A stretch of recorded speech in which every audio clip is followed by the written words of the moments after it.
దేవునికి స్తోత్రం. దేవుని యొక్క పరిశుద్ధ నామములో ప్రభువునందు ప్రియ సహోదరి సహోదరులందరికీ నా వందనములు తెలియజేస్తున్నాను.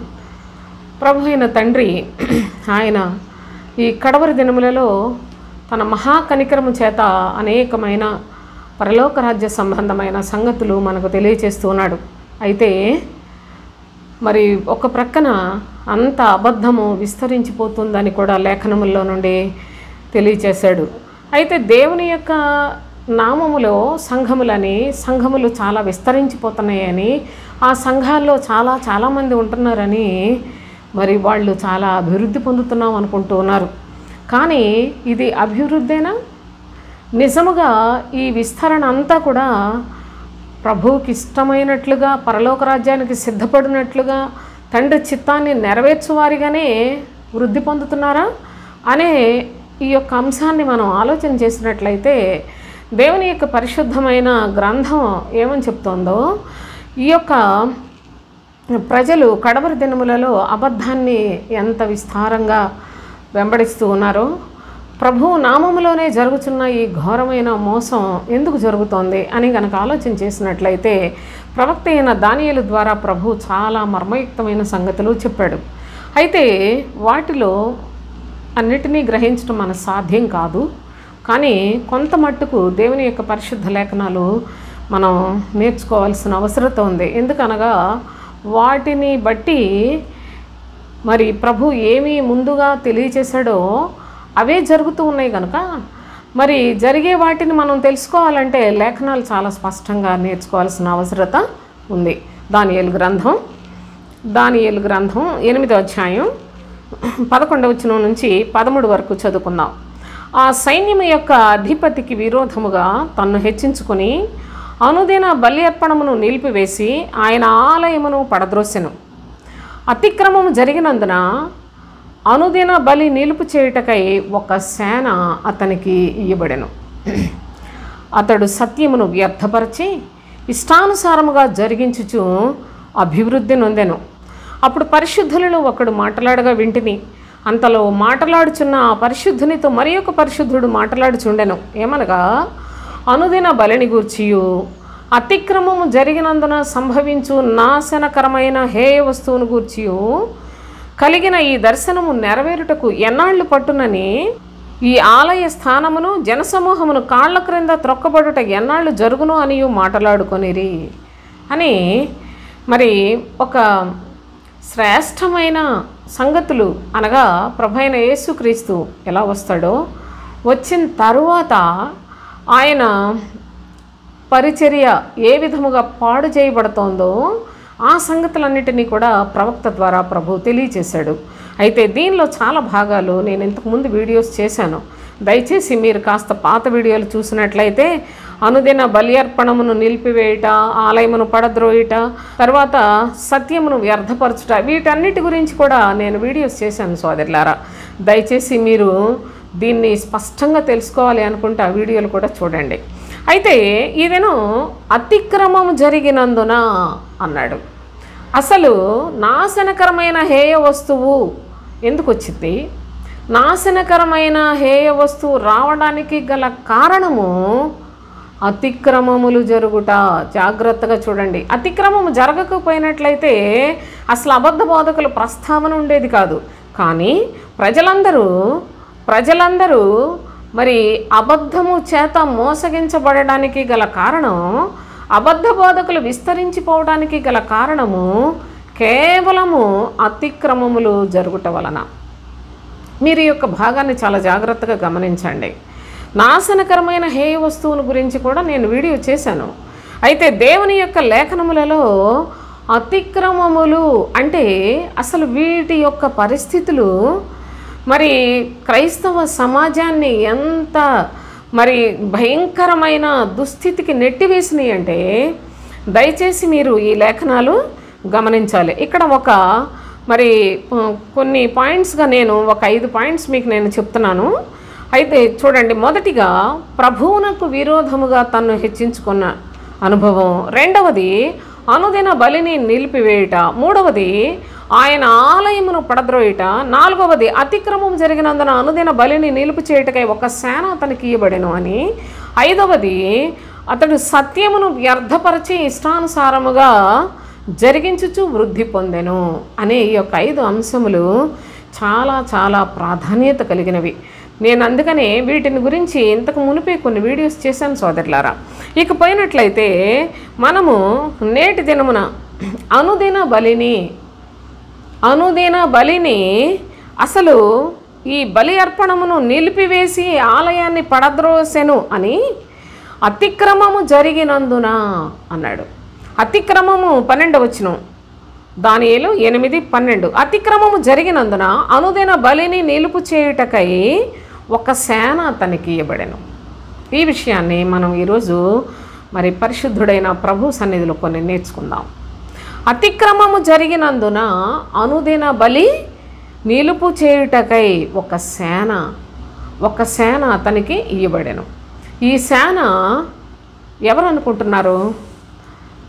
ఈనాడు ఎంతో ఎంతో విస్తారముగా మరి పెద్ద సంఘాలని చెప్పుకొని, లేకపోయినట్లయితే మా సంఘాల్లో చాలామంది ఉన్నారని చెప్పుకొని వాళ్ళ యొక్క సంఘములలో ఉన్న వారికి పరలోకానికి అన్నిటికీ చేరకుండా అభ్యంతరముగా జీవించుచు, అది కూడా దేవుని సేవని చెప్పుకుంటున్నారు. మోసాన్ని తెలుసుకున్నట చాలా కష్టం.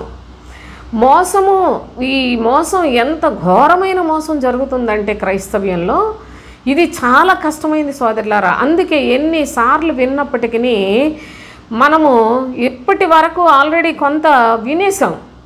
ఇంకా ఏంటంటే శరీర సంబంధమైన బోధలన్నీ వినిన మీదట ఆత్మ సంబంధమైన సంగతులు నేర్చుకునుట కొంచెం కష్టంగా ఉంటుంది. అందుకే ఎన్నిసార్లు విన్నా అవి బోధపడటం కూడా కష్టమే సోదరులారా. దయచేసి ఈ యొక్క అనుభవాన్ని మీరు చూస్తే, అతిక్రమం జరిగింది గనుక అనుదిన బలి నిలిపివేసిన పరిస్థితులు వచ్చాయి. దాని కొరకు ఒక సేన అతనికి ఇయ్యబడెను. అనగా చూడండి, ప్రభు అయిన యేసుక్రీస్తు లోకములోనికి వచ్చి పరలోకానికి చక్కని రాజమార్గాన్ని చూపించాడు. ఆ మార్గముకు ఆయన పేరు పెట్టాడు. ఇది ఇరుకు ద్వారమని, ఇది ఇరుకు మార్గమని చెప్పాడు. ఇది కేవలము గొర్రెలు మాత్రమే పోవు మార్గమని చెప్పాడు. ఎవరు పడితే వాళ్ళు వెళ్ళాలంటే వాళ్ళు వెళ్ళలేరు సోదరులారా. ఎందుకనగా దేవుని యొక్క మాట విని వాటి చొప్పున చేయు వారు మాత్రమే గొర్రెలుగా ఎంచబడ్డారు. దేవుని యొక్క సన్నిధికి వచ్చి దేవుని యొక్క మాటను చేయకుండా వాళ్ళు ఇష్టానుసారంగా జీవించే వాళ్ళని మేకలని కూడా చెప్పాడు. కనుక మేకలకు గొర్రెలు పోవు ద్వారము తెరవబడదు సోదరులారా.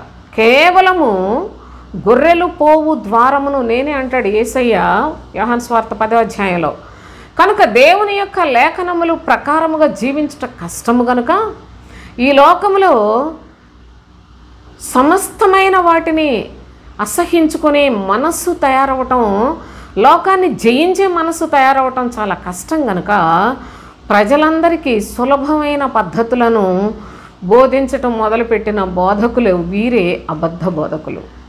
వీళ్ళే శరీర సంబంధమైన బోధలు చేస్తూ ఉంటారు. ఈ బోధలకు అలవాటు పడిన ప్రజలు ప్రభువును చూడడం మానివేసి ఈ అబద్ధ బోధకులను వాళ్ళనే వెంబడించి వాళ్ళనే సమస్తము ఇక వాళ్లే మాకు సర్వం ఆధారం అనుకున్నట్లుగా తయారైపోయి వీళ్ళందరూ కూడా అతిక్రమములు చేస్తూ ఉన్నారు.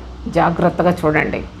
ఈ అతిక్రమములు చేసే ప్రజలను ఆధారం చేసుకొని ఈ సేన పనిచేస్తూ ఉంటుంది. సేన అనగా అబద్ధ బోధకుల సమూహం. వీళ్ళందరూ కూడా మందలుగా కూర్చబడతారు. వాళ్ళందరూ ఒక్క మనసులో ఏకీభవించరు, కానీ వాళ్ళు ఆయా సందర్భాల్లో ఏకీభవించినట్లుగా కనిపిస్తారు. వాళ్ళ మనసులోనైతే విరోధ భావాలే, ఒకరి మీద ఒకరు హెచ్చించుకుంటూనే ఉంటారు. కనుక దేవుని యొక్క లేఖనములలో ఏం జరుగుతోందంటే ప్రజలందరూ దారి తప్పిపోతూ ఉన్నారు. వాళ్ళందరూ మార్గము తప్పిన వారుగా ఉన్నారు. అంతేకాదు దేవుని యొక్క ప్రజలు అతిక్రమములు చేయుచూ ఉన్నారు. అసలు అతిక్రమం అంటే ఏంటి? అతిక్రమము అనగా చూడండి, దేవుడు ఒక ఆజ్ఞను మనకు అనుగ్రహిస్తే దాన్ని ఉల్లంఘించుట అతిక్రమం. చూడండి, ఆ ఆజ్ఞలను మీరిపోవుట అతిక్రమము. జాగ్రత్తగా చూడండి, అతిక్రమము అంటే అర్థం దేవుని యొక్క ఆజ్ఞలను, ఆయన ఇచ్చిన మాటను ఉల్లంఘించుట, లేకపోతే వాటిని మీరిపోవటమే ఈనాడు దేవుని యొక్క ప్రజలు వాళ్ళు బోధ నేర్చుకునేది అదే. దేవుని మాటలు కాదు నేర్చుకుంటుంది, దేవుని మాటలు మీరిపోయే పద్ధతులు నేర్చుకుంటూ ఉన్నారు. మీకు ఇందు నిమిత్తమై దేవుని యొక్క లేఖనాల్లో దయచేసి గమనిద్దాం. చూడండి, యోహాను రాసిన మొదటి పత్రిక 3వ అధ్యాయం 4వ వచనం చదువుదాం. పాపము చేయు ప్రతివాడును ఆజ్ఞను అతిక్రమించును అన్నాడు. పాపము చేయు ప్రతివాడును ఆజ్ఞను అతిక్రమించును, ఆజ్ఞ అతిక్రమమే పాపము అని చెప్పాడు. మీరు గమనించండి, దేవుని యొక్క లేఖనములు కూడా ఎలా వ్రాయబడ్డాయి అంటే, ఇక్కడ ఒక మాట చెప్తాడు ప్రభు. ఈ చిన్న మాటలో పాపము చేయు ప్రతివాడు ఆజ్ఞను అతిక్రమించును, ఆజ్ఞ అతిక్రమమే పాపము అని చెప్పాడు. అయితే అసలు పాపం అంటే ఏంటో తెలియకపోయినట్లయితే మరి అసలు ఆజ్ఞ అంటే ఏంటో తెలియాలి, పాపం అంటే ఏంటో తెలియాలి. అప్పుడే కదా ఆజ్ఞను అతిక్రమిస్తే ఇది పాపము అని మనకు అర్థమవుతుంది. లోకంలో మనం చూస్తాం రకరకాల పాపపు క్రియలు ఉన్నాయి. అంటే ఒక వ్యభిచారము, దొంగతనము, అబద్ధాలు లేకపోయినట్లయితే రకరకాల పాపపు క్రియలు బాహాటంగా వాటిని పాపం అనేసి ఎవరైనా సాధారణంగా చెప్తారు. కానీ దేవుని యొక్క భాషలో పాపము అంటే ఆయన చాలా చాలా పద్ధతులు తెలియచేశాడు. అసలు ఏది పాపమో తెలియచేశాడు ప్రభు. కనుక ఆజ్ఞను అతిక్రమించుట పాపము అంటున్నాడు. ఆజ్ఞ ఏమి ఆజ్ఞ? చూడండి, ఇంకా ఏమని చెప్పాడు? ఆజ్ఞ అతిక్రమమే పాపము అన్నాడు.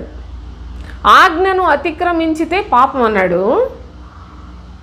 ఎవరి పాపం చేస్తారు అంటే పాపము చేయు ప్రతివాడు కూడా ఆజ్ఞను అతిక్రమిస్తాడు. చూడండి ఎలా ఉందో అసలు. పాపము చేయు ప్రతివాడును ఆజ్ఞను అతిక్రమిస్తాడట. ఆజ్ఞాతిక్రమమే పాపం అని చెప్పాడు. కనుకనే పరిశుద్ధ లేఖనాలు అవి అనుసరించి జీవించుట కష్టం. కనుక సోదరులారా, అందరూ ఈ దారినే ఎంచుకున్నారు. అనగా దేవుని యొక్క లేఖనములను విడిచిపెట్టి, దేవుని యొక్క ఆజ్ఞ ఏంటో విడిచిపెట్టి, మనుషులు తమ సొంత ఆలోచనలను బోధిస్తుంటే, మనుషులు వాళ్ళు ఏర్పరచుకొనిన వాళ్ళ బోధకులు వాళ్లకు తోచినవన్నీ చెప్తూ ఉంటే, వాళ్ళ హృదయంలో ఉన్న దురాశలు బోధించినా అది కూడా బోధ కింద నమ్ముతున్నారు. ఎంత ప్రమాదమో మరి చూడాలి. ఇది అర్థం అవడం కూడా కష్టమే సోదరులారా. దేవుని యొక్క ఆజ్ఞ, ఆదాము హవ్వలకు ప్రభు అయిన తండ్రి, మీరు ఈ తోట చెట్ల ఫలముల్లో దేన్నైనా తినండి, కానీ మంచి చెడు జ్ఞానం ఇచ్చే ఇది మాత్రం తినొద్దని చెప్పాడు. అదే ఆజ్ఞ. ఈ ఆజ్ఞను వాళ్ళు పాటించారా? ఏమి చేయమనలేదు ప్రభు, వాళ్ళని కష్టపడమనలేదు. లేకుంటే ప్రయాసపడి ఏదో ఒకటి మీరంతా రోజంతా పనిచేసేప్పుడు నా దగ్గరికి రండి అని చెప్పలేదు. అసలు ఏదైనా వనములో చాలా ఫ్రీగా చక్కగా వాళ్ళు ఎంతో ఆనందకరంగా బ్రతుకుతున్న బ్రతుకు. కానీ ప్రభువు ఆజ్ఞను ప్రవేశపెట్టాడు. ఈ తోట చెట్లు అన్నాడు. అంటే రకరకాల చెట్లన్నీ ఉన్నాయి కదా, దీన్ని ఒక్కదాన్నే ఎందుకు తినొద్దని చెప్తాడు అని చాలామందికి అదొక పెద్ద ప్రశ్న కూడా సోదరులారా. ప్రభువు ఏది చెప్తే అది చేయడమే మన విధి. ప్రభువు సృష్టికర్త అండి. ఆయన ఇష్టం, ఆయన చేసుకున్నవారు ఆయన ఇష్టం వచ్చినట్లుగా వాళ్ళని వాడతాడు, ఉపయోగించుకుంటాడు. ఆయన ఇష్టం. నా ప్రియ సహోదరి సహోదరులారా, ఇది ఏంటి ఇలాగ ఎందుకు పెట్టాడు అని అడగటానికి అసలు నువ్వెవరు అంటాడు. ప్రవక్త అయిన యెషయా ద్వారా అసలు ఇది ఏంటి అనేసానని ప్రశ్నించడానికి అసలు నువ్వెవడం అంటాడు. అంటే సృష్టి ఆయనది కనుక సమస్తాన్ని సృజించుకున్నవాడు ఆయన. మీ పిల్లలు ఉన్నారు, మీరు మీ పిల్లలకి మీ ఇష్టం వచ్చినట్టు పెంచుకుంటున్నారు. కొంతమంది సరదాలకు పెంచుకుంటారు, కొంతమంది దేవుని భయభక్తుల్లో పెంచుకుంటారు, కొంతమందికి ఇంకా అసలు ఈ రోజుల్లో చాలా చాలా విషాదకరమైనవి. అసలు తల్లిదండ్రులే చిన్న పిల్లల దగ్గర నుంచి వాళ్ళకి సరదాలు, భోగాలు, సకల విధాలైన పాపాలు, బూతు మాటలు, సకల మరి నీచ కార్యాలన్నీ అనగా డ్యాన్సులన్నీ అవన్నీ మొత్తం వీళ్ళే నేర్పుతూ ఉంటారు. వాళ్ళకి అది చాలా సరదాగా ఉంటుంది. కానీ వాళ్ళ లోపలికి పాపం వెళ్ళిపోతుంది అన్న సంగతి వీళ్ళకి తెలియదు. చిన్న పిల్లలు, అసలు మానవ జన్మే చండాలమైపోయింది. మనుషుల యొక్క బ్రతుకులు ఎంత నీచాతి నీచంగా తయారైపోతూ ఉన్నాయి.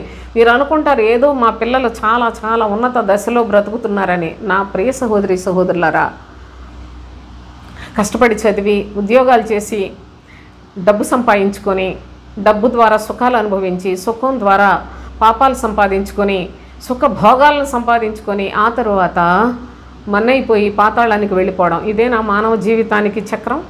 ఈ జీవిత చక్రం ఇదేనా? ఒక మనుష్యుడు ప్రభు చెప్పిన విధి, ఆయన యందు భయభక్తులు కలిగి జీవించుట, బాల్య దినములలోనే బాలుడు నడవవలసిన త్రోవను వానికి నేర్పండి అని చెప్పాడు. యవనస్తులారా జాగ్రత్త అని చెప్పాడు. దేవుని యొక్క వాక్యాన్ని బట్టి మీ ప్రవర్తన జాగ్రత్తగా చూసుకోండి అని చెప్పారు. పెద్దలకు లేకపోయినట్లయితే నడి వయస్కులకు ఏది చెప్పాలో, వృద్ధులకు ఏది సమస్త విధములైన విధులు కట్టడలు ప్రభువు నియమించి ఉంచాడు. అయితే వీటన్నిటినీ ప్రక్కన పెట్టేసి ఎవరు ఇష్టం వచ్చినట్లుగా వాళ్ళు జీవించి చివరికి పాతాళానికి వెళ్ళిపోవడానికి మనుషుని యొక్క ప్రయాస. కనుక ఈ లోకంలో మానవ జీవితం ఏం జరుగుతుందన్నది ఒకసారి ఆలోచన చేయండి. ప్రభు అయిన తండ్రి చెప్తున్నాడు, నేను ఆజ్ఞ ఇచ్చాను. మీకు గత వీడియోలో చెప్పాను సోదరులారా, యెహోవా ఆజ్ఞ ఇచ్చుచున్నాడు, గర్వపడకుడి. యెహోవా ఆజ్ఞ ఇచ్చి సకల జనాలందరూ కూడా గర్విష్ఠులే. దేవుని ప్రజలు కూడా గర్విష్ఠులైపోతే ప్రభు ఎంత బాధపడిపోయి అన్నాడు, మీ గర్వమును బట్టి నేను చాటున ఏడ్చుదును. చాలా బాధపడుతున్నాడు. నా కన్నీరు నా కన్నుల నుండి వలుకుచున్నది అనే సంగతులు మనం గమనించాం. అయితే ప్రభు యొక్క పరిశుద్ధ గ్రంథమందు ఆయన చెప్తున్నాడు, అతిక్రమము జరుగుట వలన నాశనకరమైన హేయ వస్తువు ప్రవేశించింది. అందరూ సత్యమును అనుసరించినట్లయితే అసలు ఈ హేయ వస్తువు రానే రాదండి, దీనికి ఛాన్సే లేదు. కానీ అందరూ అపోస్తుల కాలంలోనే నా ప్రియ సహోదరి సహోదరులారా తమ బోధలు, ప్రభు చెప్పిన బోధను విడిచిపెట్టేశారు. మీరు ఆ విషయాన్ని కూడా ఒకసారి గమనించినట్లయితే చాలా బాగుంటుంది. చూడండి, అపోస్తుల కార్యములు 15వ అధ్యాయం 24వ వచనం చదువుకున్నాం. కొందరు మా యొద్ద నుండి వెళ్ళి తమ బోధ చేత అన్నాడు. చూడండి, కొందరు మా యొద్ద నుండి వెళ్ళి తమ బోధ చేత మిమ్మను కలవరపరచి మీ మనస్సులను చెరుపుచున్నారని వింటిమి.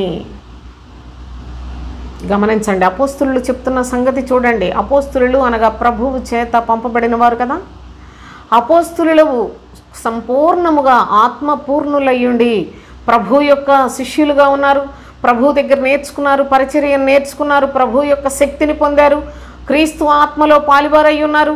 వారు మాత్రమే ఆది అపోస్తుల సంఘము ఏది ప్రకటన చేస్తే అదే సువార్తను ప్రకటించాలని రూల్ పెట్టాడు తండ్రి అయిన దేవుడు. కానీ ఆ యొక్క నియమ ప్రకారంగా ఆనాడు అనేకులు జీవించకపోగా ఎదురు తిరిగి వారి యొక్క ఘనత కొరకు ప్రయాసపడిన వారు ప్రారంభంలోనే తయారైపోయారు సోదరులారా. అందుకే చెప్తున్నాడు, కొందరు మా యొద్ద నుండి వెళ్ళి తమ బోధ చేత మిమ్మను కలవరపరిచి మీ మనస్సులను చెరుపుచున్నారని వింటిమి. బోధను మార్చిపడేశారు సోదరులారా. మనుషులు వాళ్ళు కూడా ఉన్నట్టే ఉన్నారు, అపోస్తుల దగ్గర విన్నట్టే విన్నారు, నేర్చుకున్నట్టే నేర్చుకున్నారు, అంతా దేవునితో ఉన్నట్టుగానే బ్రతుకుతూ ఉన్నారు. కానీ కొద్ది కాలం అయిపోయిన తర్వాత అపోస్తుల దగ్గర నుంచి వెళ్ళిపోయారట. చూడండి, మా యొద్ద నుండి వెళ్ళి అన్నాడు. అందుకని మా యొద్ద నుండి వెళ్ళి తమ బోధ చేత ఉన్నట్టే ఉన్నారు మా దగ్గర, కానీ మా దగ్గర నుంచి వెళ్ళిపోయి వాళ్ళు ఏం చేశారో తెలుసా? తమ బోధలు ప్రారంభించారు. ఇలాంటి మోసం జరుగుతూ ఉంటే బోధన మార్చేశారు. అపోస్తుల యొక్క బోధను తృణీకరించారు. అపోస్తులు క్రీస్తునందు ఏ విధమైన ప్రవర్తన కలిగి శ్రమను అనుభవించారో, వాళ్ళు ఏ విధముగా స్వార్థ నిమిత్తము ప్రాణములు పోగొట్టుకొని ఉన్నారో ఆ బోధను మార్చి పడేశారు సోదరులారా. కనుకనే వారు మా యొద్ద నుండి వెళ్ళి తమ బోధల చేత జాగ్రత్తగా చూడండి, మిమ్మును కలవరపరచి మనుషులందరినీ కూడా ఆనాడు దేవుని అంగీకరించిన ప్రజలను కలవరపరుస్తూ ఉన్నారు. మీ మనస్సులను చెరుపుచున్నారని వింటిమి. మనస్సులు పాడైపోయాయి. మనస్సులను చెరుపుచున్నారని వింటిమి అన్నాడు. అంటే మరి దేవుని యొక్క లేఖనములలో మీరు గమనించినట్లయితే అసలు ఎంత ఘోరమైన దుస్థితి క్రైస్తవ్యములో ఆనాడే చొరబడిందో దయచేసి చూడండి. ఎక్కడ చెప్పినా పరిశుద్ధులకు ఒక్కసారి అప్పగింపబడిన బోధ అపోస్తుల బోధ. ఆ బోధ కాకుండా ఎవడైనా ఎప్పుడైనా ఏ తరములోనైనా సరే తమ బోధలు చెప్పినట్లయితే వాళ్ళందరూ శాపగ్రస్తులు అనే సంగతిని కూడా గమనించండి. అపోస్తుల బోధకు విరోధమైన బోధలు చేయడం ప్రారంభించబడిన ఈ యొక్క మరి దుస్థితిని మనం ఆలోచన చేసుకున్నట్లయితే చాలా బాధాకరంగా ఉంటుంది. మీరు ఇది గ్రహించినట్లయితే మీరు మనసులు కూడా చాలా బాధపడతాయి సోదరులారా. ఈనాడు బోధకులందరూ అపోస్తుల బోధను విడిచిపెట్టిన వారే. అపోస్తుల బోధను కాదు, అందరూ తమ సొంత బోధలు ఎవరికి తోచినట్లు వాళ్ళు గొప్ప అనిపించుకోవటానికి బోధ చేస్తున్నారు. ఇంతకన్నా శాపగ్రస్తమైన పని భూలోకములో లేదు అనే సత్యాన్ని గమనించండి. చూడండి ఇంకా ఏం చెప్పాడు, తమ బోధ చేత మిమ్మల్ని కలవరపరిచి మీ మనస్సులను చెరుపుచున్నారని వింటిమి అన్నాడు. వాళ్ళు అపోస్తులు ప్రారంభం నుండి కూడా వాళ్ళు క్రీస్తుకు సాక్షులై ఉన్నారు. చాలా శ్రమలు అనుభవిస్తూ ఉన్నారు. క్రీస్తు సువార్త చెప్పినందుకు అప్పటికే చాలా దెబ్బలు తిన్నారు సోదరులారా. వారు చెరసాలలో వేయబడి ఉన్నారు.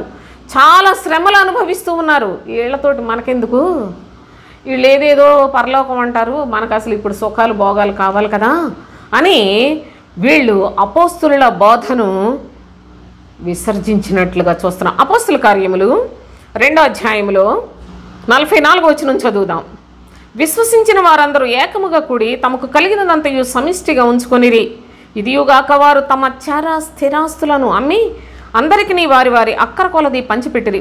మరియు వారు ఏక మనస్కులై ప్రతి దినము దేవాలయములో తప్పక కూడుకొనుచు ఇంటింటా రొట్టె విరుచుచు దేవుని స్తుతించుచు ప్రజలందరి వలన దయ పొందిన వారై ఆనందముతోనూ నిష్కపటమైన హృదయముతోనూ ఆహారం పుచ్చుకొనుచు ఉండిరి. మరియు ప్రభువు రక్షణ పొందుచున్న వారిని అనుదినము వారితో ఈ విధమైన చక్కని పరిచర్య, ఒక కుటుంబానికి సంబంధించిన చక్కని క్రీస్తు కుటుంబముగా ఉండవలసిన పరిచర్య కొంతకాలం జరిగేటప్పటికల్లా ఆ అపోస్తుల దగ్గర ఉన్న వారే కొంతమంది వేరైపోయి తమ బోధ చేత కలవరపరుస్తూ ఉన్నారు ప్రజలందరూ. అదేంటి ఇన్నాళ్ళు అపోస్తులు చెప్పిన మాటలు వేరుగా ఉన్నాయి, మీరేంటి ఇలాగ చెప్తున్నారు అని ప్రజల్లో ఒక కలవరం వచ్చేసింది. అందరూ కన్ఫ్యూజ్ అయిపోతూ ఉన్నారు. ఏం చేయాలో అర్థం కాని పరిస్థితి, ఎలా నడుచుకోవాలో తెలియని పరిస్థితి. దీనికి ఎందుకు మీరు ఇలా చెప్తున్నారు అంటే వినేవాడెవడున్నాడు? చూడండి, ఇంకంతేకాదు, కలవరపరచు మీ మనస్సులను చెరుపుచున్నారు అన్నాడు.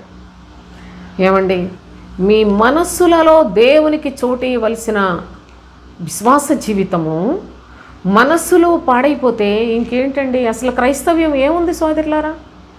ప్రభు యొక్క నివాస స్థలమే మనస్సు. మీ మనస్సులలో దేవునికి చోటు ఇయ్యనొల్లకపోయిరి గనుక చేయరాని కార్యములు చేయుటకు భ్రష్ట మనస్సుకు దేవుడు వారిని అప్పగించెను. అర్థమైందా మీకు? దేవుడు తన యొక్క సన్నిధిలో నుండి బోధను మార్చివేసిన ప్రజలందరికీ ఏ మనస్సునిస్తాడు? భ్రష్ట మనస్సునిస్తాడు. వారు ప్రజల మనస్సులను చెరిపివేస్తూ ఉన్నారు సోదరులారా. కనుకనే క్రైస్తవ్యం అంతా అపోస్తుల కాలంలోనే అపోస్తులు ఒకవైపు సత్యాన్ని ప్రకటిస్తూ ఉన్నారు, విస్తారమైన బోధలు బయలుదేరి బోధకులు బయలుదేరిపోవడం వలన అనేకులు భ్రష్టులైపోయినట్లుగా పరిశుద్ధ లేఖనాల్లో చాలా తేటగా వ్రాస్తాడు. రోమీయులకు రాసిన పత్రిక 1వ అధ్యాయంలో చూడండి 28వ వచనం, మరియు వారు తమ మనస్సులో దేవునికి చోటు ఇయ్యనొల్లకపోయిరి గనుక చేయరాని కార్యములు చేయుటకు దేవుడు భ్రష్ట మనస్సుకు వారిని అప్పగించెను. భ్రష్ట మనస్సుకు అప్పగించాడట ప్రభువే. వీళ్ళందరూ భ్రష్టత్వము అనగా లేఖనములను అపార్థము చేసుకొనుట, భ్రష్ట మనస్సుకు అప్పగించబడుట అనగా దేవుడే వారి మనస్సులలో చోటు ఇయ్యని ప్రజలందరికీ, దేవునికి చోటు ఇవ్వకపోతే ఇంకా దేవుని ప్రజలు ఎలా అవుతారండి? వాళ్ళందరికీ కూడా భ్రష్ట మనస్సును ఇచ్చేశాడు. ఆ భ్రష్ట మనస్సుకు అప్పగించాడు అనగా వాళ్ళందరికీ ఎప్పుడు లేఖనములు, సత్యమైన లేఖనములను వినే యోగం వారికి లేదు సోదరులారా. ఇంక ఎల్లప్పుడూ లేఖనాలు అపార్థము చేసి బోధించే బోధకుల వారి బోధలకు మాత్రమే వారు బానిసలు. అందుకే భ్రష్టులైపోయారు. క్రైస్తవ్యము పాడైపోవటానికి గల కారణము ఇది ఈ రోజున వచ్చింది కాదండి. అపోస్తుల కాలంలో, ప్రవక్తల కాలంలో ప్రవక్తలు ఉన్నారు, అబద్ధ ప్రవక్తలు ఉన్నారు. సరే, యేసుక్రీస్తు లోకంలోనికి వచ్చిన తరువాత ఆయన ఏది చెప్పమన్నాడో దాన్ని తారుమారు చేసి పడేశారు. వాళ్ళంతా కూడా సొంత బోధలను ఏర్పాటు చేసుకున్నారు. ఇంకా అది క్రైస్తవ్యం ఎలా అవుతుంది? ఒక పాస్టరు అతని సొంత మాటలు కనుక చెప్పినట్లయితే అవి కూడాని బైబిలే పట్టుకుని బైబిల్ను బోధించినట్లే చెప్తాడు. కానీ ఆ బోధలోనే ప్రభు యొక్క బోధ వేరు, వీళ్ళు చెప్పే బోధలు వేరు. కనుక ఈ యొక్క అతిక్రమము జరిగిపోయింది. చాలా ప్రమాదకరమైన పరిస్థితి. అతిక్రమము, దేవుని యొక్క ఆజ్ఞను మీరేరు. దేవుడు క్రొత్త ఆజ్ఞను నేను మీకు ఇచ్చుచున్నానని చెప్పాడు. క్రొత్త ఆజ్ఞ, ప్రతి ఒక్కరూ కూడా సహోదర ప్రేమ కలిగి ఉండి ఒక శరీరములో అవయవములు ఏ విధముగా ఒకదానికొకటి అనుకూలముగాను ఒకదానికి ఒకటి సహకారముగాను సహకరించుకుంటూ ఒకదాని క్షేమాన్ని ఒకటి మీ శరీరంలో మీ అవయవాలు ఎలాగో కోరుకుంటాయో ప్రభువు తన శ్రేష్టమైన సంఘము అను శరీరములో అనేకులైన విశ్వాసులు పరిశుద్ధులుగా తయారవ్వాలని, ఒక్క మనస్సుతో బ్రతకాలి అని ప్రభువు ఏర్పాటు చేసిన ఆయన యొక్క మహా శ్రేష్టమైన ఉద్దేశాన్ని మొత్తం మార్చిపడేసి ఎవరికి తోచినట్లుగా వాళ్ళు బోధించుకుంటూ మనుషుల హృదయములు కలవరపరుస్తూ వారి మనస్సులను చెరిపివేస్తూ ఉన్న బోధలు ప్రవేశించుట ద్వారా నా ప్రియ సహోదరి సహోదరులారా, భ్రష్టత్వము క్రైస్తవ్యంలోనికి చొరబడిపోయింది. ఈ భ్రష్టులు అందరూ ఒక మహా సైన్యముగా ఉన్నారండి. ఈ భ్రష్టులు ఒక సైన్యము. ఈ సైన్యము వీళ్ళు చేసేది ఏంటంటే అతిక్రమము చేయుటకే ప్రజలకు వాళ్ళందరినీ బోధకులని, లేకుంటే పాస్టర్ గారు చెప్పినట్టు వినాలి, బోధకుడు ఏది చెప్తే అది చెయ్యాలి, ఈ సంఘంలో ఏది చెప్తే అది చెయ్యాలి అనే రూల్స్ పెట్టి ప్రజలందరినీ అతిక్రమము చేయు వారిగా, అందు నిమిత్తమే వాళ్ళని మోసం చేసి నాశనానికి, సాతాను యొక్క ఇష్టం నెరవేరుస్తూ సంఘములో, దేవుని యొక్క సంఘములో సాతాను ఇష్టం నెరవేర్చబడుతోంది అంటే ఎంత ప్రమాదకరమైన పరిస్థితుల్లో ఈ సైన్యం పనిచేస్తుందో దయచేసి ఆలోచించండి. ఇంత ఘోరమైన అతిక్రమము జరుగుతోందో మీరు ఒకసారి ఆలోచించేయండి. అతిక్రమము, దేవుని యొక్క ఆజ్ఞలు ఆనాడు ఇశ్రాయేలీయులు పాటించలేదు. ఈనాడు దేవుని యొక్క సన్నిధికి వస్తున్నామని, మేము యేసు ప్రభువుని నమ్ముకున్నామని చెప్పుకుంటున్న ప్రజలు కూడా ప్రభు యొక్క చిత్తాన్ని నెరవేర్చుటలేదు. నేను మీకు ఎప్పటికప్పుడు చెప్తున్నా, శరీరము ఆత్మకు, ఆత్మ శరీరానికి విరోధంగా అపేక్షిస్తూ ఉన్నాయి. నా ప్రియ సహోదరి సహోదరులారా, శరీరమును ఆత్మను వేరు చేసేదే పరిశుద్ధాత్మ కాదా? శరీరము నిష్ప్రయోజనము, శరీరము మన్నైపోతుంది. ఆత్మ యుగ యుగములు ప్రభు రాజ్యములోనికి చేరే చక్కని రాజమార్గాన్ని చూపించిన క్రీస్తును ఆయన అసలు మనుషుల మనసుల్లోనికి ఎన్నటికీ వెళ్లకుండా బోధకులు అడ్డుగా నిలిచి ఉండుటలేదా? అసలు మీరు దీని గురించి నిజంగా నేను ఎంత వేదనతోటో మీకు చెప్తున్నాను. కానీ ఈ సత్యాన్ని అంగీకరించుటకు తండ్రి ఎవరికి అనుమతిస్తే వాళ్ళే అంగీకరించగలరు సోదరులారా. కనుక దేవుని యొక్క శ్రేష్టమైన లేఖనములలో అతిక్రమము జరిగినందున అని ఎందుకు చెప్పాడు అంటే, అతిక్రమములు జరుగుట వలన ఈనాడు క్రైస్తవ్యం అంతా కూడా పాడైపోయింది. అతిక్రమము అనేది ఘోరమైన తెగులండి. అతిక్రమము అంటే అది ఒక భయంకరమైన పేడ, చీడ, తెగులు, నాశనం, హాని సోదరులారా. అందువలనే ఇంతమంది బోధకులు పరిగెట్టుకొని వచ్చేస్తున్నారు. వీళ్ళందరూ ప్రభువు చేత పంపబడిన బోధకులు కారండి. ప్రభువు చేత పంపబడిన బోధకులైతే వాళ్ళు సత్యాన్ని ప్రకటన చేస్తారు అని ప్రస్తుత కాలంలోనే నేను చెప్పడం లేదు, ప్రవక్త కాలంలో కూడా చెప్పాడు. ప్రవక్త అయిన ఇర్మియా చెప్తున్నాడు. చూడండి, ఇర్మియా గ్రంథం 23వ అధ్యాయం 21వ వచనం చూడండి. నేను ఈ ప్రవక్తలను పంపకుండాను వారు పరుగెత్తి వచ్చెదరు. నేను ఈ ప్రవక్తలను అసలు పంపలా, కానీ వాళ్ళందరూ పరిగెత్తుకుంటూ వస్తున్నారు. నేను వారితో మాట్లాడకుండాను వారు ప్రకటించేదరు. నేను అసలు వీళ్ళకి నా వాక్యం చెప్పమని చెప్పలేదు, కానీ వాళ్ళు నేను చెప్పకపోయినా ప్రకటిస్తూ ఉన్నారు. నిజముగా వారు నా సభలో చేరిన వారైన ఎడల వారు నా మాటలు నా ప్రజలకు తెలియచేతురు. చూడండి, నా ప్రజలకు నా మాటలను తెలియచేస్తారు. వాళ్ళు అసలు నా మనుషులైతే, నేను పంపిన వారైతే, నా సభలో చేరిన వారైతే నా ప్రజలకు నా మాటలు తెలియచేస్తారు. దుష్క్రియలు చేయక వారు దుర్మార్గమును విడిచిపెట్టినట్లు వారిని త్రిప్పియుందురు అన్నాడు. దుష్క్రియలు చేస్తే సహించరు నా వారైతే. నేను పంపిన బోధకులైతే దుష్క్రియలను ఏమాత్రము సహించరు. నా ప్రజలందరినీ పరిశుద్ధులుగా తయారు చేస్తారు. నా ప్రజల్లో ఏ చెడుతనం ఉన్నా కఠినముగా హెచ్చరిస్తారు, గద్దిస్తారు, ఖండిస్తారు, బుద్ధి చెప్తారు. అంతేగాని చూసి చూడనట్లుగా ఉండరు. డబ్బుల కోసం, ఈనాడు ఏదో కానుకల కోసం అలాగ వెంపర్లాడిపోతున్నారు. కానీ సోదరులారా, నిజముగా దేవుని సేవ జరుగుతుందా? దేవుని యొక్క చిత్తం జరుగుతుందా? దేవుని చేత పంపబడిన బోధకులు ఎక్కడైనా ఉన్నారా? వారు దుష్క్రియలు చేయకుండా దేవుని యొక్క ప్రజలను త్రిప్పువారిగా బోధిస్తూ ఉన్నారా? చూడండి, దుష్క్రియలు చేయక వారు దుర్మార్గమును విడిచిపెట్టినట్లు వారిని త్రిప్పియుందురు అన్నాడు. ఇదే యెహోవా వాక్కు. ఎంత స్పష్టంగా ప్రభువు తెలియచేస్తున్నాడు.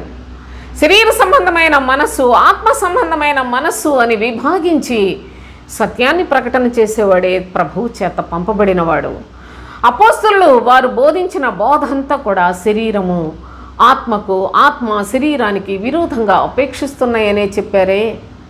ఈ కడవరి దినాల్లో ఈ బోధకులు నిజముగా దేవుని సేవకులైతే, నిజముగా వీళ్ళందరూ కూడా క్రీస్తు ఆత్మ కలిగిన వారైతే శరీరాశల కొరకు ప్రార్థన చేస్తారా? శరీర సంబంధమైన దురాశలు, స్వస్థతలు, అద్భుతాల కొరకు దేవుని యొక్క పరిశుద్ధ నామానికి దూషణకరంగా బ్రతుకుతారా? ఏటి స్వస్థతలు అనేసరి నన్ను మాట్లాడుతున్నారు, ఇంకా హాస్పిటల్స్ ఎందుకు అని వ్యంగ్యంగా మాట్లాడుతున్నారు. మరి స్వస్థతలు చేసే ఈ మనగాళ్ళంతా కూడా వెళ్ళి హాస్పిటల్స్లో ఎవరికి రోగాలు లేకుండా చేయొచ్చు కదా అని వాళ్ళు ఎంత అసహ్యంగా మాట్లాడుతుంటే సిగ్గు లేదు? అసలు బోధకులేనా? అసలు ప్రభువు పరిశుద్ధ గ్రంథం ఆత్మ సంబంధమైంది. మన దేవుడు ఆత్మస్వరూపి అయి ఉన్నాడు. ఆత్మస్వరూపి అయి ఉన్న తండ్రి శరీర సంబంధమైన సుఖభోగాల కొరకు ఎక్కడన్నా చెప్పాడా? ఇది ధర్మశాస్త్ర కాలమా? క్రీస్తు పరిశుద్ధాత్ముడు పనిచేయుచున్న కాలంలో ఇంకా శరీర సంబంధమైన స్వస్థతలు, పెళ్లి రోజుల కొరక? నా ప్రియ సహోదరి సహోదరులారా, అసలు దేవుని భయం ఉన్నాళ్ళు ఎవరైనా ఉన్నారా? కానీ నోరు, పెదవులు, నాలుక సులభంగా తిరుగుతాయి కనుక ఎవరి ఇష్టం చొప్పున వాళ్ళ వెకిలి ప్రదర్శనలు చేస్తున్నారు. వాక్యం కాదు వాళ్ళు చెప్పేది, వాక్యం కాదు చెప్పేది. వాళ్ళు బూతులు, వాళ్ళు మాట్లాడేవన్నీ మీరు అనుకుంటున్నారేమో, మీకు లేఖనాలు తెలిస్తే అర్థమవుతుంది. కనుక దేవుని యొక్క సన్నిధిలో ప్రజలందరూ కూడా అతిక్రమములు చేయుచు, ప్రజలందరూ ఆజ్ఞలను అతిక్రమించి దేవుని యొక్క చిత్తాన్ని విడిచిపెట్టి అబద్ధాలకు బానిసలైపోయి ఉన్నారు. అబద్ధపు మాటలను వాటికే చెవియొగ్గుతూ ఉన్నారు. అబద్ధపు మాటలను చాలా ఇష్టంగా కోరుకొని వాటిని వెంబడిస్తూ ఉన్నారు. నా ప్రియ సహోదరి సహోదరులారా, ప్రభు ఆనాటి నుంచి చెప్తున్నాడు, వారు నా సభలో చేరిన వారైనట్లయితే నా మాటలు నా ప్రజలకు తెలియచేస్తారు. వారు నా బోధకులు. నేను పంపించిన వాడైతే వారు దుష్క్రియల నుంచి మరలుకొని దుర్మార్గత నుంచి బయటికి వచ్చేనట్లుగా వాళ్ళు బోధిస్తారు అని చెప్తున్నాడు ప్రభు అయిన తండ్రి. ఉన్నారా అలాంటి వాళ్ళు? అసలు దేవుని నమ్ముకున్న తర్వాత మరీ చెడ్డవాళ్ళు అయిపోతూ ఉన్నారు. దేవుని నమ్ముకొని మరీ ఎక్కువగా దేవునికి ద్రోహం చేస్తూ ఉన్నారు. అన్ని ప్రజలు ఒక తప్పే చేస్తారు, కానీ అన్యుల్లో నుంచి వచ్చామని ఒక అపవిత్రాత్మను వదిలించుకొని దేవుని దగ్గరికి వచ్చి 7 దయ్యములతో నింపబడుతున్న హృదయాలేనా ప్రభు సన్నిధిలో ఈనాడు జీవిస్తున్నాయి? నిజముగా దేవుని యొక్క చిత్తానుసారంగా జీవించుటకు ఏది క్రీస్తు వాక్యం ఎక్కడుంది? క్రీస్తు వాక్యం ఎక్కడుంది? శరీరము దాని ఇచ్చలను చంపేయండి అనే వాక్యం ఎక్కడుంది? దేవుని యొక్క సన్నిధికి వెళుతున్నామంటేనే కోరికల కోసం వెళుతున్నారు ఈనాడు. అనేకులు ప్రభువుని అంగీకరించి వారిని చూస్తున్న వాళ్ళు కేవలం వాళ్ళ శరీర ఆశల కొరకు, శరీర కార్యముల కొరకు, శరీర సంబంధమైన దురాశల కొరకు దేవుని అంగీకరిస్తున్నారు. కానీ అది తప్పు కాదు. వాళ్ళు వచ్చిన తరువాత బోధకుడు అనేవాడితో పనేంటి అసలు? ఆ బోధకులు భక్తి అంటే ఏంటో, పరలోకం ఏంటో, ఈ లోకం ఏంటో విభాగించి బోధించి వాళ్ళని సత్యమైన మార్గంలోనికి నడిపిస్తారని కదా ప్రభు బోధకులను ఏర్పాటు చేసుకున్నాడు. అయితే ఈ బోధకుల దగ్గర ఉన్నవాళ్ళు కొద్ది రోజులు పోయిన తర్వాత వేరైపోవడం, వాళ్ళు ఇంకా విపరీతమైన బోధలు చేయటం, ఈ విధముగా ఈనాడు క్రైస్తవ్యం అంతా ఎవరికి ఇష్టం వచ్చిన బోధలు వాళ్ళు చెప్పుకొని ఏదో ఒక కథ చెప్పేస్తే టైం గడిచిపోతుంది అనుకుంటున్నారు. కానీ మనిషి యొక్క స్వభావాన్ని మార్చగలుగుతున్నారా? సంఘమునకు వచ్చిన వారిని పరిశుద్ధులుగా తయారు చేస్తున్నారా? దేవుని యొక్క సన్నిధిలో ప్రతి క్రైస్తవుడు కూడాని విశ్వాసిగా దేవుని ఎదుట నిలువబెట్టాలనే భారముతో, బాధ్యతతో, అవసరమైతే ప్రాణం పైన పర్వాలేదని అలాంటి ఒక నిబంధనతోటి ప్రభు యొక్క పనిని చేసేవాళ్ళు కనిపిస్తున్నారా? నా ప్రియ సహోదరి సహోదరులారా, ఎంత పాడైపోవడానికి గల కారణము నాశనకరమైన హేయ వస్తువు పరిశుద్ధ స్థలాల్లో నిలబడడానికి గల కారణము ఈనాడు అతిక్రమములు జరుగుచున్నందున అనే సత్యాన్ని మీరు దయచేసి భక్తుడైన దానియేలు ద్వారా ప్రభు అయిన తండ్రి ఏనాడో తెలియజేసిన సంగతులు మనం చూస్తున్నాం. అతిక్రమము జరిగినందున అనుదిన బలి నిలుపు చేయుటకై అన్నాడు. అనుదిన బలి అనగా ఇక ప్రతి దినము మన సిలువను ఎత్తుకొని ప్రభువును వెంబడించాలి అనేది నేను ఒకే ఒక ముక్కలో చెప్తున్నాను మీకు. ఎందుకనగా దాని వీడియో ఉంది కనుక చూడగలిగిన వాళ్ళు చూడొచ్చు. అయితే అనుదిన బలిని నిలుపు చేయుటకై ఒక సేన అతనికి ఇయ్యబడెను. ఆ అపవాది వాడి సైన్యం అంతా కలిసి వాళ్ళు చేసేది ఏంటో తెలుసా? సత్యమును వ్యర్థపరిచి ఇష్టానుసారముగా జరిగించుచు అభివృద్ధి నొందెను. వీళ్ళు చేసేది సత్యమును వ్యర్థపరచుట. సత్యమును వ్యర్థపరుస్తున్నారు. అసలు ఈ సత్యమును వ్యర్థపరిచి ఇంతగా దిగజారిపోవటానికి ఈనాడు ఈ అబద్ధ బోధకులు ఇంత విపరీతంగా సంఖ్యకు లెక్కకు మించి తయారు అవడానికి గల కారణము, వాళ్ళ బోధలకు ప్రజలు ఆకర్షించబడుటకు గల కారణము అతిక్రమమే. నా ప్రియ సహోదరి సహోదరులారా, నేను ఇంకా ఎక్కువగా మీకు చెప్పాలి అనుకోవటం లేదు. కానీ చూడండి, ఈ యొక్క అతిక్రమము వీటిని గురించి సామెతల గ్రంథంలో భక్తుడైన సొలొమోను చెప్పిన మాట కూడా ఒక మాట చదువుకుందాం. 28వ అధ్యాయం సామెతల గ్రంథం 28లో 13వ వచనం చదువుకుందాం. అతిక్రమములు దాచిపెట్టువాడు వర్ధిల్లడు. జాగ్రత్త, అతిక్రమములను దాచిపెట్టువాడు వర్ధిల్లడు, వాటిని ఒప్పుకొని విడిచిపెట్టువాడు కనికరము పొందును అని చెప్పాడు. జాగ్రత్తగా లోపల ఈ యొక్క అతిక్రమములన్నీ కూడా దాచిపెట్టేసుకొని ఒక దినాన హృదయము, మనస్సు అన్నీ పాడైపోయి దేవునికి విరోధులైపోయి శాపగ్రస్తులైపోయే బ్రతుకు ఎందరో బ్రతుకుతూ ఉన్నారు. అయితే వాటిని విడిచిపెట్టి నేను దేవుని యొక్క ఆజ్ఞను అనుసరించి జీవించలేకపోతున్నాను, నాలో ఈ చెడుతనం ఉంది, నాలో ఈ శరీర దురాశలు ఉన్నాయి, నాలో ఈ పాపం ఉంది, నేను ప్రభువు వద్దన్న పనులే చేస్తున్నాను అనుకొని ఎవడైతే ఒప్పుకొని వారి యొక్క జీవితంలో వాటిని విడిచిపెడతారో అట్టి వారు దేవుని యొక్క కనికరాన్ని పొందుతారనే సత్యాన్ని కూడా దయచేసి మీ జీవితాల్లో మీరు కూడా సంపాదించుకోవాలి అని నేను మీకు జ్ఞాపకం చేస్తూ ఉన్నాను. అంతేకాదు, చూడండి, భక్తుడైన దావీదు కూడా తన యొక్క జీవితంలో భక్తుడే, చాలా దేవుని చేత ఆశీర్వదించబడిన వ్యక్తి, దేవుని చేత ఎన్నిక చేసుకునబడిన వ్యక్తి.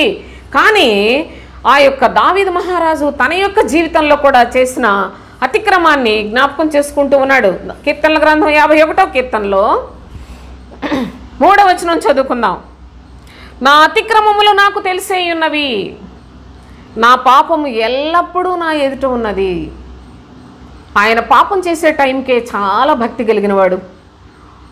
నిజముగా దేవుని మీద పూర్ణ హృదయంతో ఆధారపడి జీవించిన వ్యక్తి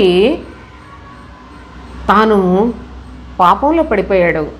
పాపంలో పడిపోయినప్పుడు ఏదో విధముగా దేవుని కృపకు పాత్రుడై బ్రతకటానికి ఎంత ఆరాటపడిపోతున్నాడో దయచేసి ఈ సందర్భంగా చూడండి. దేవుని యొక్క ప్రజలు ఒకవేళ పొరపాటున సాతాను ప్రేరేపణో లేకపోయినట్ల మనుషుల ప్రేరేపణ ఏదైనా పాపంలో పడిపోయినప్పటికీ దాని నుంచి విడుదల పొందే పద్ధతిని కూడా భక్తుడు తెలియజేస్తున్నాడు.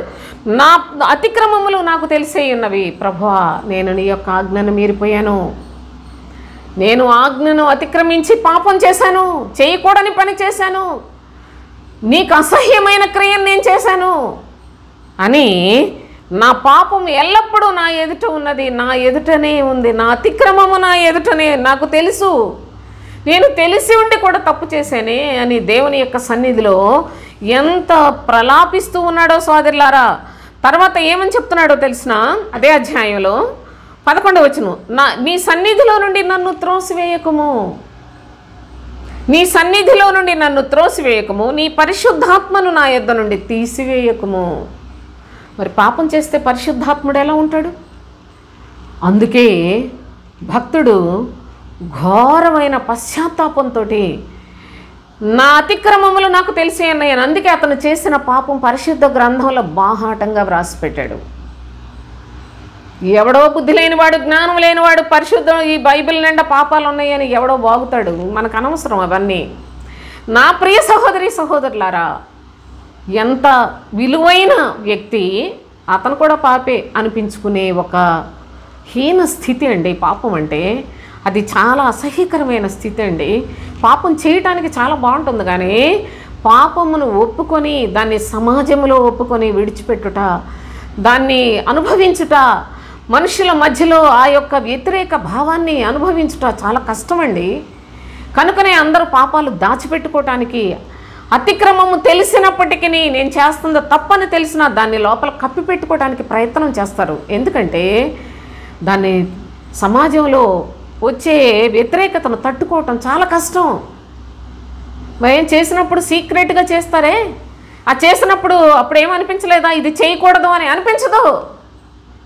అది శరీర స్వభావం, అది మనుషుని యొక్క పాపపు స్వభావం సోదరులారా. ప్రభు అయిన తండ్రి దగ్గరకు వచ్చినప్పుడు ఆయన మన స్థితిని మనకు తెలియచేస్తాడు. ఎలాంటి పాపమునకు ప్రభు దగ్గర చోటు లేదు. ఎంత పాపినైనా ఒప్పుకొని విడిచిపెడితే క్షమిస్తాడు, కానీ కప్పుకొనివాడు, దాన్ని దాచిపెట్టుకున్నవాడు ఎన్నటికీ క్షమాపణ పొందడు అనే సత్యాన్ని కూడా తెలియచేస్తున్నాడు. అందుకే దావీదు దేవునికి హృదయానుసారుడయ్యాడు, ఇష్టానుసారుడయ్యాడు. సోదరులారా, నా అతిక్రమం నాకు తెలుసును ప్రభువా, నేను తెలిసే తప్పు చేశాను, చేయకూడదు అనుకుంటూనే 10 మందికి చెప్పగలిగిన సమర్థత కలిగిన వాడిని, కానీ చేశాను. నా పాపము నా ఎదుటనే ఉన్నది, కానీ నీ సన్నిధిలో నుండి నన్ను త్రోసివేయకు సుమా, నీ పరిశుద్ధాత్మను నాలో నుండి తీసివేయొద్దయ్యా అని ప్రాధేయపడి వేడుకుంటూ ఉన్నాడు. అందుకే 32వ కీర్తనలో చూడండి ఏమని చెప్పాడో. 1వ వచనం చదువుకుందాం. తన అతిక్రమములకు పరిహారము నొందినవాడు, తన పాపమునకు ప్రాయశ్చిత్తము నొందినవాడు ధన్యుడు అని చెప్పాడు. తన అతిక్రమములకు పరిహారము నొందినవాడు. అతిక్రమం అనేది చిన్న విషయం కాదు. నిన్ను దేవుని యొక్క సన్నిధిలో నుండి విసిరి పాడేస్తుంది మరెన్నడూ కనపడని చోటికి. జాగ్రత్త. ఈ అతిక్రమము మట్టులేని పాతాళానికి నిన్ను విసిరి పడేస్తుంది. నీవు చేసిన అతిక్రమమే. అది ఎవరిదో నీకు అంటుకుపోయింది కాదు. కనుక ఈ అతిక్రమము ఎంత ప్రమాదకరమైందో చూడండి. ఈ అతిక్రమమే క్రైస్తవ్యాన్ని కూడా ఈనాడు భ్రష్టు పట్టించేసిందండి. ఈ అతిక్రమము చేయువారితో నింపబడిపోయింది సోదరులారా.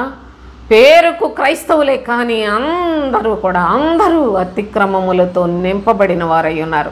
దేవుని ఆజ్ఞలను విడిచిపెట్టిన వారండి. దేవుని ఆజ్ఞను కాదు, ఈనాడు మనుషులు పెట్టిన పద్ధతులే దైవోపదేశములని వాటిని వెంబడించువారే కానీ నిజమైన క్రైస్తవులు భూతద్దంలో చూసినా ఎక్కడ కనిపించినంత భయంకరమైన పరిస్థితుల్లో ఉంది ఈనాడు క్రైస్తవ్యం.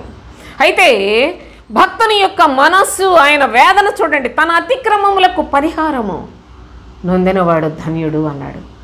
అవును, తాను చేసిన అతిక్రమము ఎంత అవమానాన్ని, ఎంత భయంకరమైన మానసిక క్షోభను అనుభవించాడో దావీదు. ఆ పాటి క్రైస్తవులు తెలియని వారు ఉండరు అనుకుంటున్నాను నేను. నా ప్రియ సహోదరి సహోదరులారా, ప్రాయశ్చిత్తం అనుభవించాడు. చేయకూడని పనులు తన ఇంటి వారందరూ, తన పిల్లలే, తన కుమారులే మొత్తం ఒకళ్ళ మీద ఒకళ్ళు ఎంత తిరుగుబాటు చేసుకున్నారో, హత్యలు చేసుకున్నారో, ఒకళ్ళ మీద ఒకళ్ళు పాపములు చేసుకుని ఉన్న దౌర్భాగ్యపు స్థితి. చివరికి తన కుమారుడే అనగా దావీదు కుమారుడే నిజముగా దావీదు భార్యలతో పాపము చేసిన నీచ స్థితి.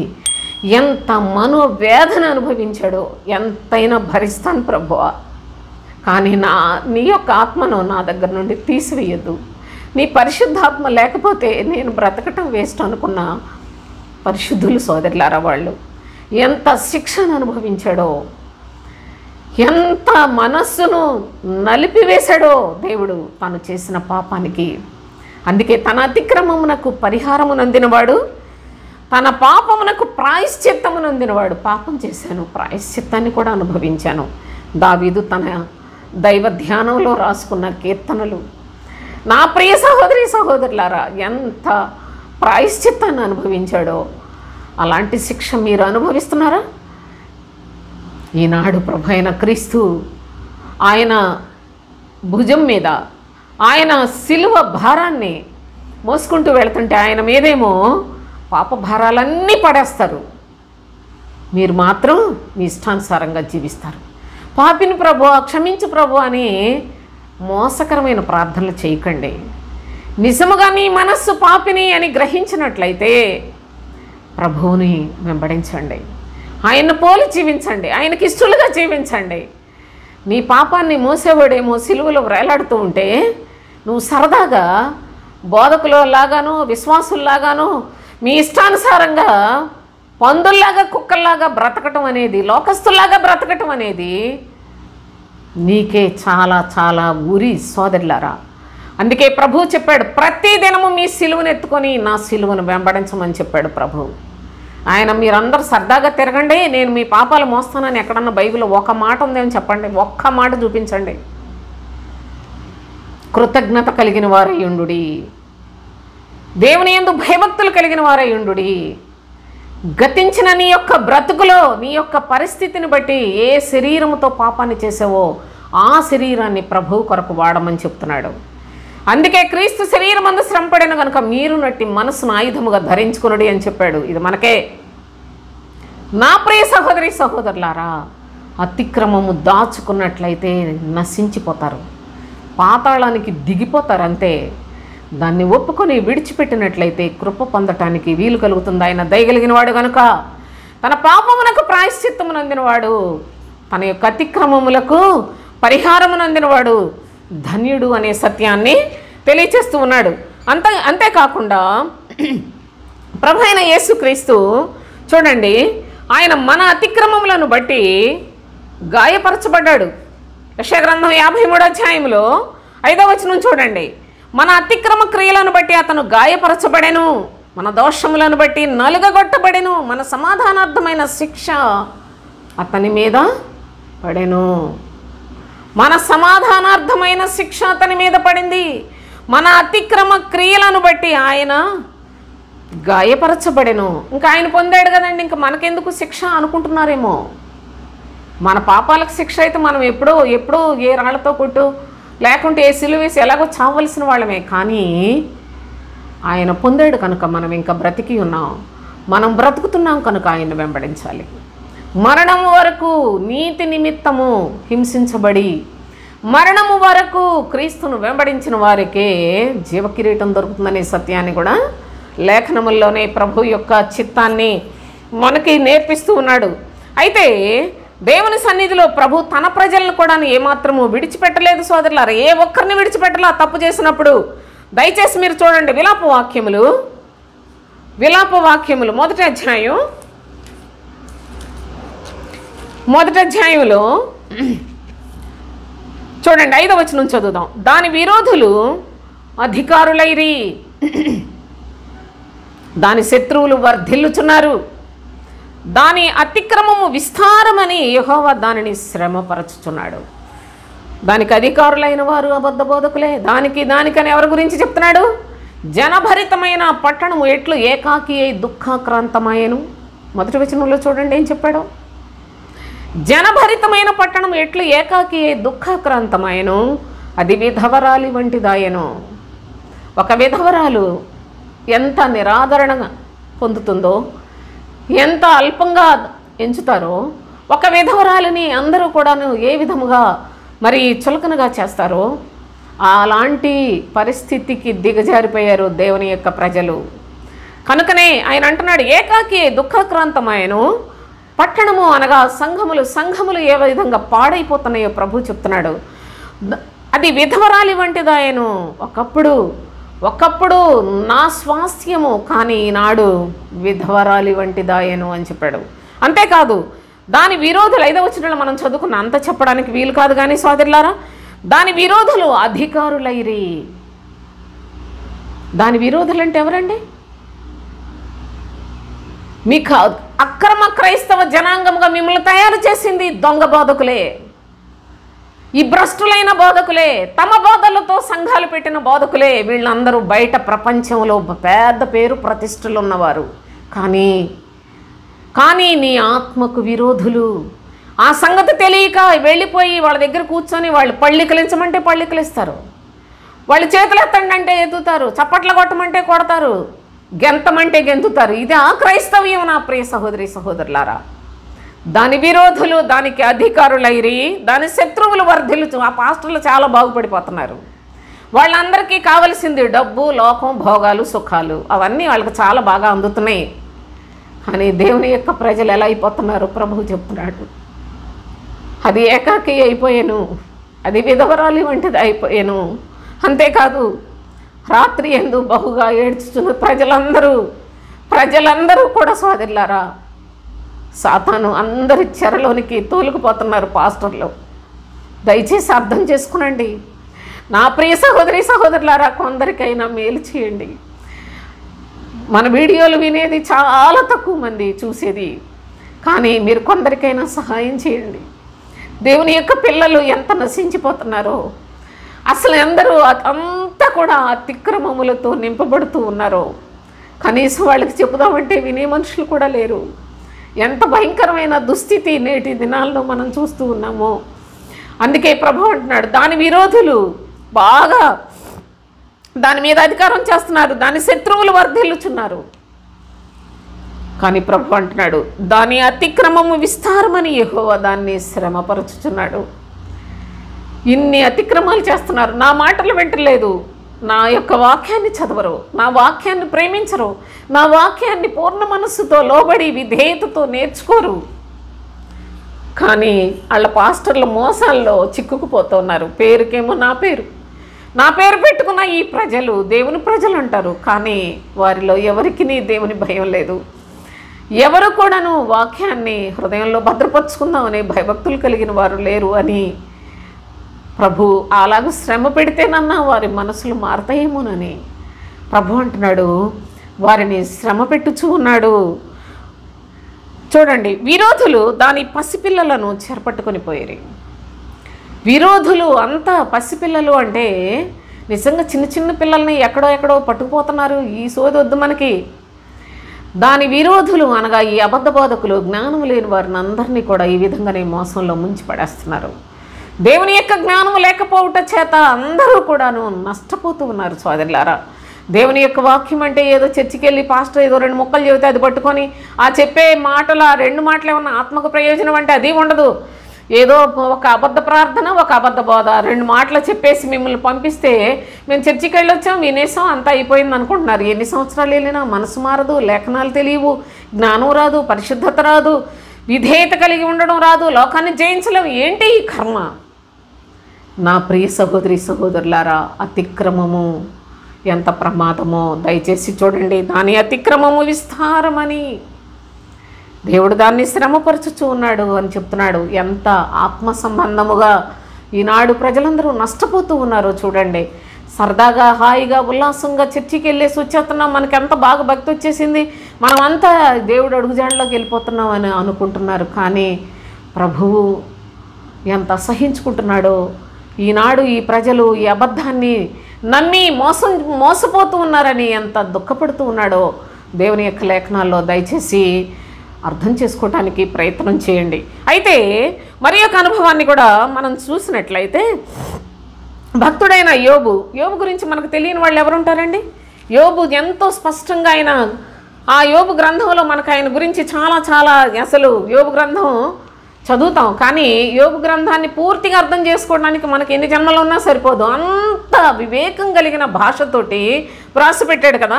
అలాంటి భక్తుడు కూడా తన యొక్క జీవితంలో ఉన్న తన సొంత అనుభవాలను ఏ విధంగా తెలియచేస్తూ ఉన్నాడో దయచేసి చదువుకుందాం. యోబు గ్రంథం 14వ అధ్యాయం 17వ వచనం. నా అతిక్రమము సంచిలో ముద్రింపబడి ఉన్నది. ఎక్కడుంది? సంచిలో. మరి నీ అతిక్రమం ఎక్కడుంది? నీవు చేసే పాపముల స్థితి ఏంటి? నీవు దేవుని ఆజ్ఞను అతిక్రమించి జీవిస్తున్నావు, నీ ఇష్టానుసారంగా జీవిస్తున్నావు. నీ బోధకుడు ఏదో కారు కోతలకు వస్తుంటే అదే సత్యం అనుకుని వెళ్ళిపోతున్నావు. నీ స్థితి ఎక్కడికి వెళ్ళిపోతుంది? నీ గమ్యం ఏంటి? ఎప్పుడన్నా ఆలోచించుకున్నావా?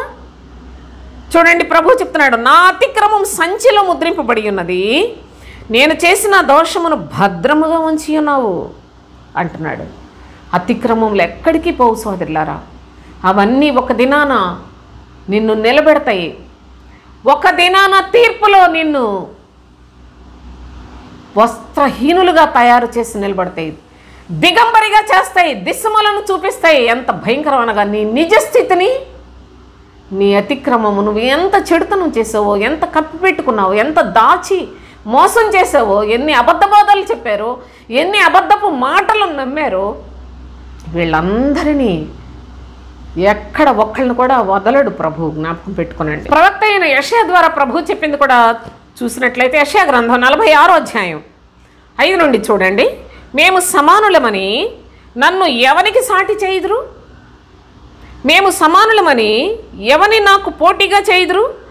దానికి సాగిలపడి నమస్కారము చేయుటకై సంచి నుండి బంగారము మెండుగా పోయివారును, వెండి తూచువారును దాన్ని దేవతగా నిరూపించవలనని కంసాలని కూలికి పిలుతురు. వారు భుజం మీద దాన్ని ఎక్కించుకుందరు, దాన్ని మోసుకొని పోయి తగిన చోట నిలువ పెట్టుదురు. ఆ చోటు విడవకుండా అది అక్కడనే నిలుచును. ఒకడు దానికి మొరపెట్టినను ఉత్తరము చెప్పదు. వాని శ్రమ పోగొట్టి ఎవరినీ రక్షింపదు. దీన్ని జ్ఞాపకం చేసుకుని ధైర్యముగా నుండుడి. అతిక్రమము చేయువారలారా దీనిని ఆలోచించుడి.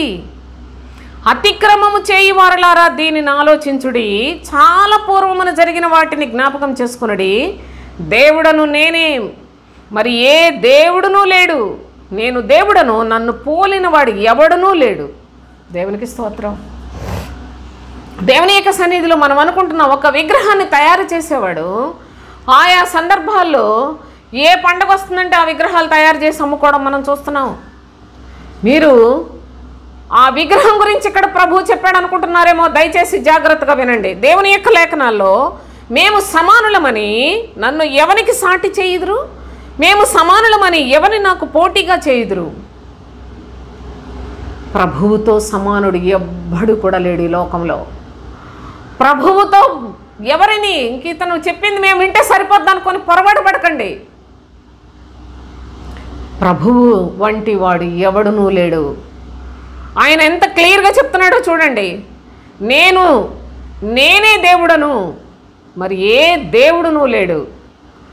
నేను దేవుడను, నన్ను పోలినవాడు ఎవడునూ లేడని చెప్తున్నాడు. ఎందుకు ఈ మాటలు చెప్పాడు అంటే ఆయన నిరూపించుకుంటున్నాడా? ఎందుకు చెప్పాడు ఈ విధంగా? అనగా మీరు ఎవరిని నమ్మినా నన్ను చేరుకోలేరు. సృష్టికర్తను నేనే, సమస్తమును సృజించిన వాడను. మీరు నన్ను చేరుకోవాలి అంటే నా ఇష్టమును నెరవేర్చువారై ఉండాలి. నన్ను చేరుకోవాలి అంటే నా యొక్క ప్రియకుమారుని చూడండి. ఆయనే మీకు నా దగ్గరకు వచ్చే మార్గాన్ని చూపిస్తాడు. నన్ను చేరుకోవాలి అంటే నా కుమారుడు ఎవరిని పంపించాడో వారి మాటలను మాత్రమే లక్ష్య పెట్టండి. లోకంలో ఎందరో అబద్ధ బోధకులు ఉన్నారు. వాళ్ళందరూ ఎలా తయారై వచ్చినోళ్ళో తెలుసా? తమ బోధలు అని మనం చదువుకున్నాం సోదరులారా. అంతేకాదు, ఇక్కడ చెప్తున్నాడు, మీరందరూ మీ బోధకులకు సాగిలిపడి నమస్కారం చేయటం అలవాటు పడిపోయారు కదా. అందుకే ప్రభు అంటున్నాడు, సంచి నుండి బంగారమును, మెండుగా పోయివారును, వెండి తూచువారును దాన్ని దేవతగా నిరూపించవలనని కంసాలని కూలికి పిలుతురు. మీరందరూ కూలికి పిలుచుకొని, ఒక కంసాలి ఏ విధంగా బొమ్మను తయారు చేస్తాడో ఆ విధముగా మీరు కంసాలిని కూలికి పిలుచుకొని వెండిని బంగారాన్ని తీసుకొచ్చి పోగు చేసి తయారు చేసుకొని దాన్ని భుజం మీద ఎక్కించుకున్నట్లు మీరే బోధకులను తయారు చేసుకొని వాళ్ళను పోగు చేసుకొని మీ డబ్బులు ఇచ్చి మీ యొక్క సమస్తాన్ని కూడా వాళ్ళకి ధారపోసి తయారు చేసుకుంటున్నారు. ఒక విగ్రహాన్ని, ఒక బోధకుడిని తయారు చేసుకుంటున్నారు. ఆ బోధకుడు చూస్తే నా బోధన చెప్పేవాడు కాదు, తన సొంతమైన మాటలు చెప్తాడు. అంతేకాదు, ఆ సొంతమైన మాటలు చెప్పేవాడు విగ్రహంతో సమానమే. ఆ విగ్రహాన్ని మోసుకొని పోతారు తగిన చోట. అయ్యగారు పాస్టర్ గారు అనుకొని సదుపాయాలు చేసి శరీర సంబంధమైన గౌరవాలు మర్యాదలు చేసి శుభ్రంగా తిండి మేపి వాళ్ళందరూ కూడాను చక్కగా వాళ్ళు బ్రతకటానికి ఒక విగ్రహాల్లాగా తయారు చేసుకుంది మీరే అని ప్రభు చెప్తూ ఉన్నాడు. కనుకనే ఆ చోటు విడవకుండా అది అక్కడనే నిలుచును. చచ్చిపోతున్నారు. నా సంఘం ఏ సంఘాలు ఉన్నాయండి? ఏ సంఘాలు సోదరులారా? పరలోక రాజ్యానికి సిద్ధపరిచే సంఘం భూలోకంలో ఎక్కడైనా ఉంటే అదే క్రీస్తు శరీరము, అదే క్రీస్తు మహిమలో ఆయన పెట్టుకున్న పేరు సోదరులారా. ఆయన అన్నాడు, ఈ దేవాలయమును పడగొట్టుడి, 3 దినాల్లో దీన్ని లేపుతానన్నాడు. అర్థం కాల ప్రజలకి. ఆయన తన శరీరమును దేవాలయమును గూర్చి ఆ మాట చెప్పాను. క్రీస్తు శరీరమును దేవాలయమును గూర్చి ప్రభు అంటున్నాడు, ఈ లోకంలో మీ భక్తి, మీరు మీ ఆచార సంబంధమైన భక్తి మొత్తం తీసి పడేస్తే నేను మిమ్మల్ని 3 దినములలో కట్టబోతూ ఉన్నాను అంటూ ఉన్నాడు. అనగా 3 దినములు, దాని కథ చాలా ఉంది. అది ఏదో ఒక మాట చెప్పుకుంటే అయిపోయేవి కాదు. దేవుని యొక్క లేఖనాలు జీవజలముల నది. దేవుడే వాక్యమై ఉన్నాడు, వాక్యమే దేవుడై ఉండగా ఈ వాక్యాన్ని విడిచిపెట్టి మనుషుల మాటలను పట్టుకొని కడవరి దినాల్లో ఇక మాకేం పని లేదు, మా పాస్టర్ గారు ఏది చెప్తే అదే మా సర్వస్వం అనుకొని జీవించుచున్న వారులారా. వాళ్ళకి ఏమని పేరు పెట్టాడు తెలుసా? అతిక్రమము చేయి వారులారా. దీనిని ఆలోచించుడి, దీన్ని జ్ఞాపకం చేసుకొని ధైర్యముగా నుండుడి. అతిక్రమం చేయవారులారా, దీన్ని ఆలోచించుడి. చాలా పూర్వమున జరిగిన వాటిని జ్ఞాపకం చేసుకునుడి. దేవుడను నేనే, మరి ఏ దేవుడును లేడు.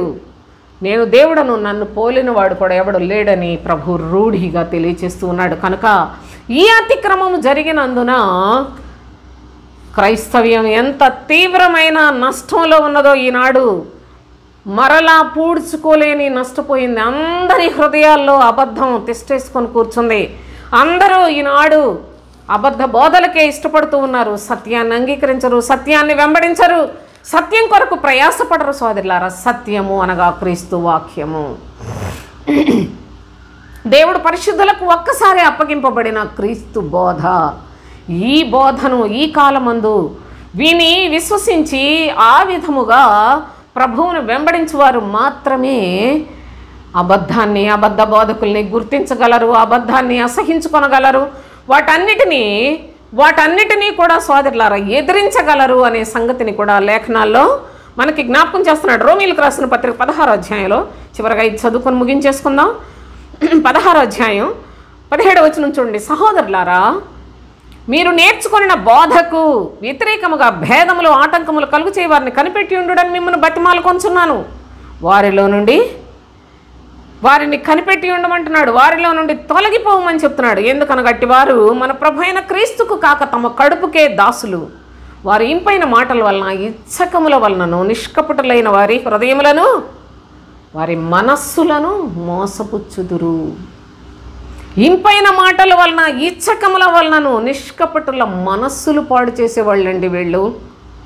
నా ప్రియ సహోదరి సహోదరులారా, ఈ లోకంలో ఏ వ్యాధి వచ్చినా చచ్చిపోయినా పర్వాలేదు. ఎందుకంటే ఈ లోకం ఎప్పుడు ఉండం, ఏదో ఒక రోజు చనిపోవాల్సిందే. కానీ మనం బ్రతికున్నాం అనుకుంటూ, దేవుని నమ్ముకున్నాం అనుకొని, పాత జీవితాన్ని విడిచిపెట్టామనుకొని, లోకంలో అన్య జీవితంలో నుంచి దేవునిలోకి వచ్చానని చెప్పుకొని మన మనస్సులు పాడు చేసేవాడు ఎవడో వాళ్ళని తెలుసుకోకపోయినట్లయితే ఎంత ప్రమాదమో చూడండి.